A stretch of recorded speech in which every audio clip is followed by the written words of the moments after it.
So hello and welcome to my channel way to PCS. तो आप लोगों का स्वागत है फिर से।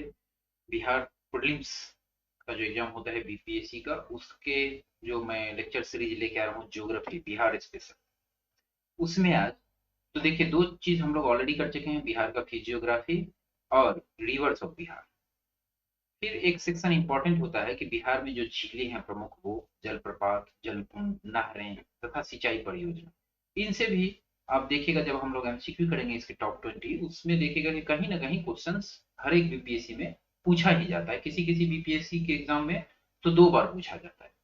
और ये आपको अभी जो बिहार एसएससी का जो सीजीएल का पेपर थर्ड होने वाला है उसमें, या बिहार प्रीलिम्स, इसके लिए कॉमन सा है क्योंकि ये बिहार जीके का है, तो आप इसको देख सकते हैं।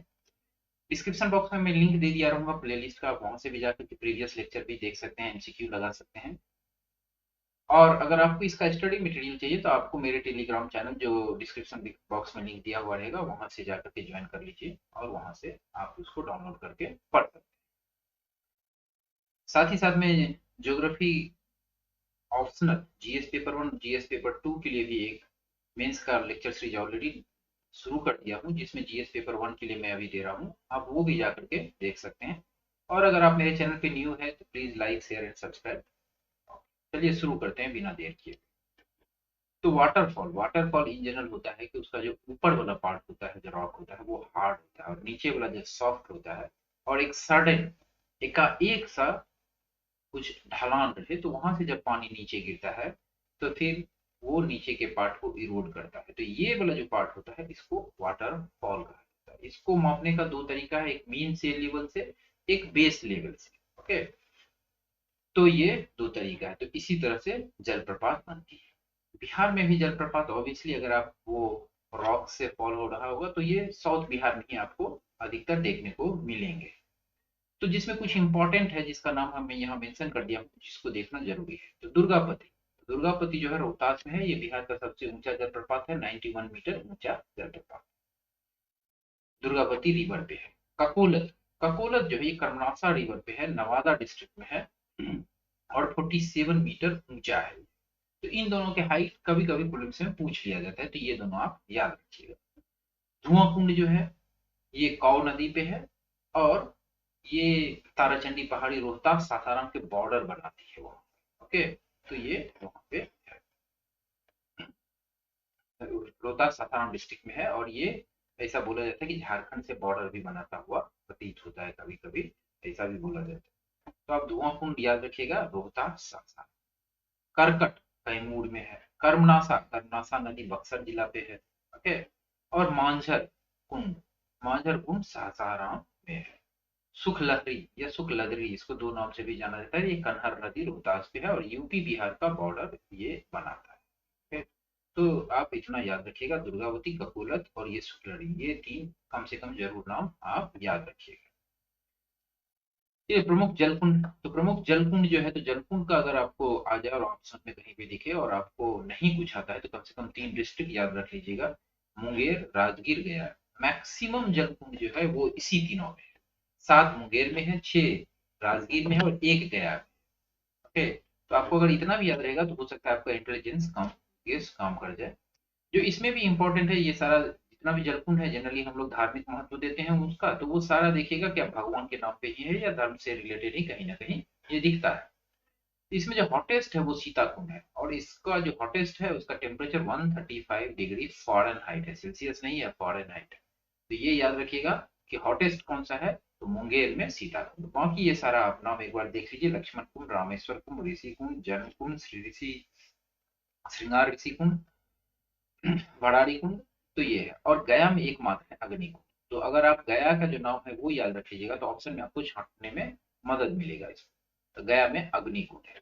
फिर ब्रह्म कुंड, सूर्य कुंड, नानक कुंड, मखदूम कुंड, गौमुख कुंड और सप्तम, तो इतना कुंड है जल, जिसे हम लोग जल कुंड कहते हैं, वो बिहार में। तो इतना इंपॉर्टेंट है, जिसमें भी सीता कुंड आपको जरूर नाम याद रखना है, अग्नि कुंड गया में जरूर याद रखना है। ऑप्शन से आप फिर बना सकते हैं क्वेश्चन। जब हम लोग एमसीक्यू करेंगे तो देखेंगे कैसे ऑप्शंस में इंटेलिजेंस गेस करके भी हम लोग ठीक कर सकते हैं, जब आपको एक दो ऑप्शंस पे आते हैं फिर भी।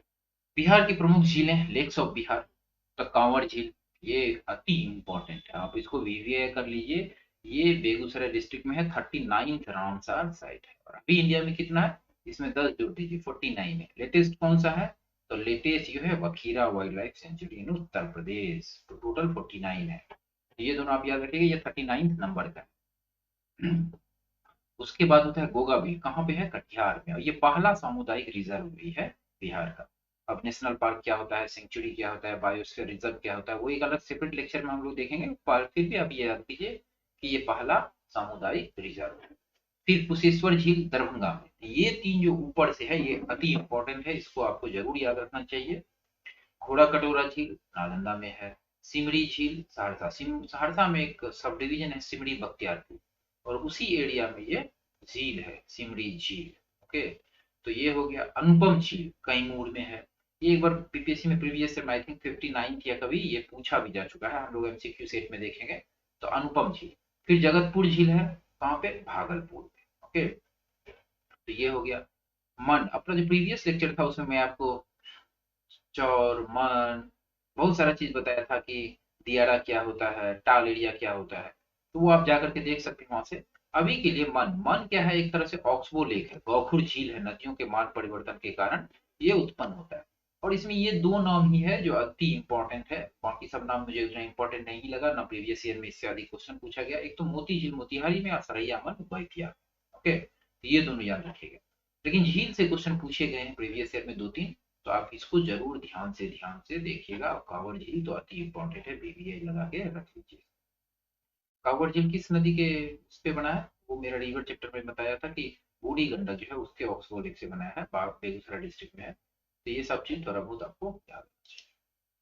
चलिए, कैनाल्स एंड इरिगेशन, तो देखिए कैनाल एंड इरिगेशन, यहाँ मैं एरो मैप लगाया हूँ कि नीचे में कुछ इंपॉर्टेंट इमेज आने वाली है, तो इसीलिए आप इसको यहाँ से ध्यान से देख लीजिए। इसी से रिलेटेड एक इमेज बताएंगे जिससे आपको इजीली याद होगा। इमेज में अधिक अपना यूज करने का क्यों कोशिश करता हूँ, कि वो उस एक तरह से आप समझिए कि मेमोरी में फिट होने में इजी होता है लोग, जो किसी भी चीज का आप इमेज में देख, लेकिन पढ़ने से सिर्फ उतना फिट होता नहीं है, इसीलिए मैं अधिकतर में यही यूज करने का कोशिश करता हूँ।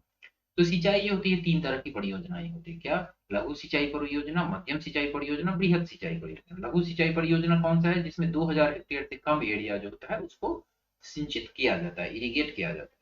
2000 से 10,000 हेक्टेयर तक को मध्यम सिंचाई कहा जाता है, और 10,000 हेक्टेयर से अधिक को बृहद सिंचाई परियोजना कही जाती है। तो कभी कभी प्रीलिम्स में ये डेटा दे करके भी पूछ लेता है कि ये कौन सा सिंचाई परियोजना में आएगा, तो आप ये ध्यान रखिएगा।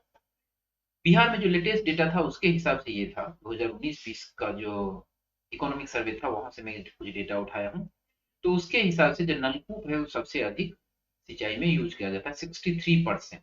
ओके, अराउंड 63% जो है नलकूप से, नहर से 30%। तो आप देखिएगा यही दोनों मिलाकर के आपको 94% हो जाता है। बाकी 6% में सारा कुछ है, तालाब है, कुआं है, और अन्य जो भी साधन होंगे उससे, जैसे आहर पियन सिस्टम है बहुत सारा, जो कि दक्षिण बिहार में यूज किया जाता है परंपरागत रूप से, तो वो सारा सिस्टम अन्य में आ जाएगा। ओके, अब देखिए कि ये इकोनॉमिक सर्वे के डेटा में ये बताया गया है, वही जो मैं यहाँ पे परसेंटेज में आपको बता रहा हूँ। तो यहाँ देख लीजिए नहर, तो नहर कितना के आजू बाजू में है, यहाँ 30 के जस्ट ऊपर है, 31, 32, 33% के आसपास।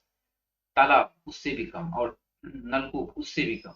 तो कूप जो नलकूप, तो सॉरी नलकूप जो है वो सबसे अधिक कितना है, 63%। देख रहे हैं, ये 60 का मार्क है, ये 70 का मार्क। और ये डेटा जो मैं लिया हूँ वो कहाँ से लिया हूँ, इकोनॉमिक सर्वे से। ये पूरा ऑथेंटिक डेटा है, आप इसको ऊपर पूरा भरोसा करके अपनी प्रिलिम्स में टिक करके आंसर आ सकते हैं। ओके, तो ये हो गया आपको किस कैनाल इरिगेशन में कि किससे कितना सिंचाई होता है, परसेंटेज।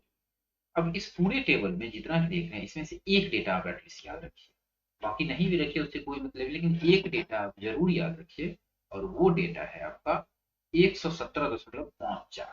तो एटलीस्ट 117 भी याद रखिए, लाख हेक्टेयर में दिया हुआ कि सिंचित भूमि जो बिहार में सिंचाई की चरम क्षमता थी, हम लोग इसको पूरी तरह से इरिगेट करेंगे तो कितना अधिक हो सकता है, तो इतना अभी इसका क्षमता है 117.54 लाख हेक्टेयर। लेकिन एक्चुअल में कितना किया जा रहा है, तो वो जब आप देखिएगा तो यहाँ से आपको पता चलेगा कि बृहद से 2020-21 में कितना डेटा है, इतना। तो ये नहीं भी याद रहे तो कोई बात नहीं, लेकिन मेंस के आंसर लिखने के लिए एटलीस्ट ये आपको याद होना ही होना चाहिए।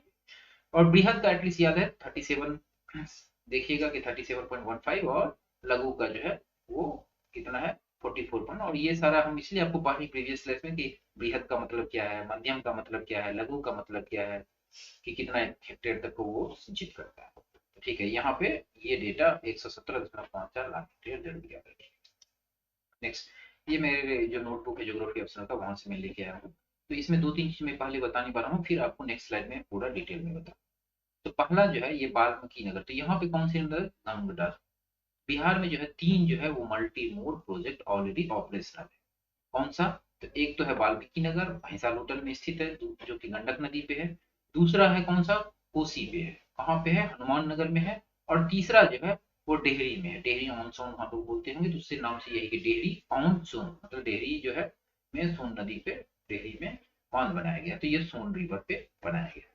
अब इसका जो दो इंपॉर्टेंट है जो प्रीलिम्स में पूछा जाता है, वो मैं आपको नेक्स्ट स्लाइड में भी बताऊंगा, लेकिन अभी देख लीजिए, त्रिवेणी या त्रिहुत, ये दोनों ईस्टर्न साइड में है। एक सारण कैनाल है, डून कैनाल भी इसको बोला जाता है कभी कभी, वो जो है वो वेस्टर्न साइड में है।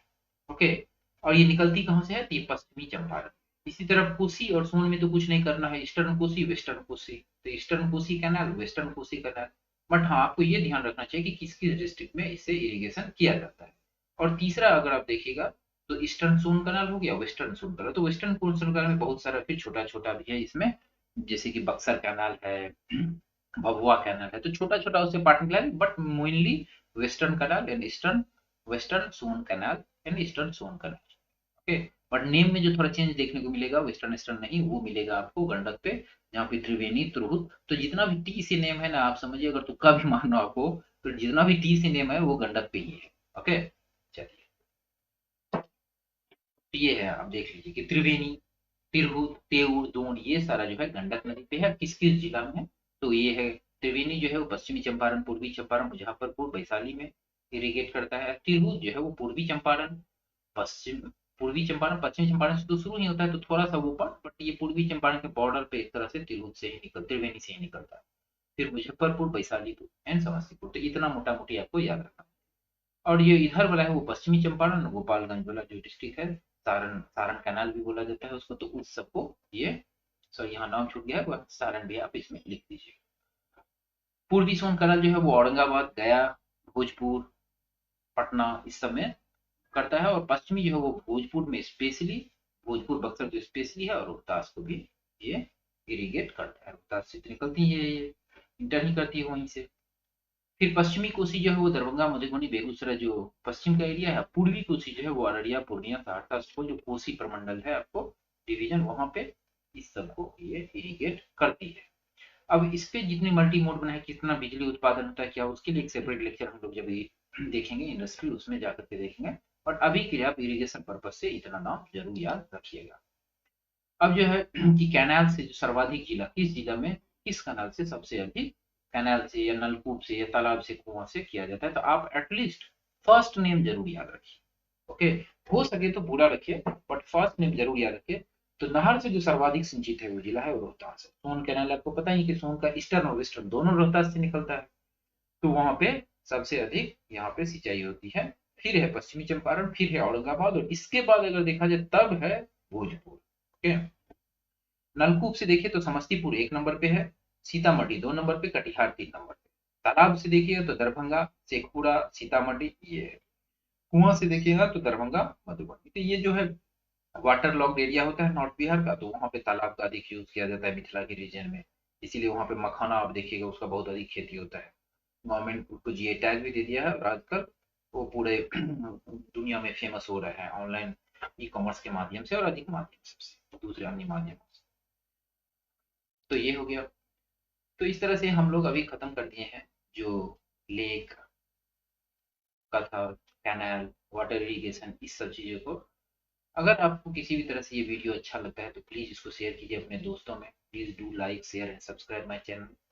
और इसी के डिस्क्रिप्शन बॉक्स में मैं इसका एमसीक्यू, जो टॉप 20 एमसीक्यू होगा जिसमें प्रीवियस ईयर के क्वेश्चन पूछे गए हैं वो, और साथ ही साथ जो मुझे इंपॉर्टेंट लगता है वो 20 क्वेश्चन का लिस्ट हम लोग देंगे। 20 अधिक नहीं होता है, आप उतना आराम से देख सकते हैं, आराम से याद रख सकते हैं, और क्वेश्चन उसी में से आएंगे। और प्रीवियस पेपर भी आप देखिएगा तो उसी से आया है, तो इससे बाहर वो जाने वाली है नहीं। आलतू फालतू अधिक पढ़ने से कोई फायदा होने वाला नहीं है। फिर भी अगर आपके पास टाइम है तो आप रिसर्च कर सकते हैं, बट मेनली जो क्वेश्चन फेमस रहता है वो यहीं से, और मैं डिफरेंट डिफरेंट सोर्स से ऑलरेडी क्वेश्चंस कलेक्ट किया हूँ, तो आप वहां जा करके देख सकते हैं। और आपको अगर इसका सॉफ्ट कॉपी चाहिए तो मेरे टेलीग्राम चैनल का जो लिंक डिस्क्रिप्शन बॉक्स में दिया हुआ है उसमें जाकर के ज्वाइन करके ये ले सकते हैं। चलिए, थैंक यू वेरी मच।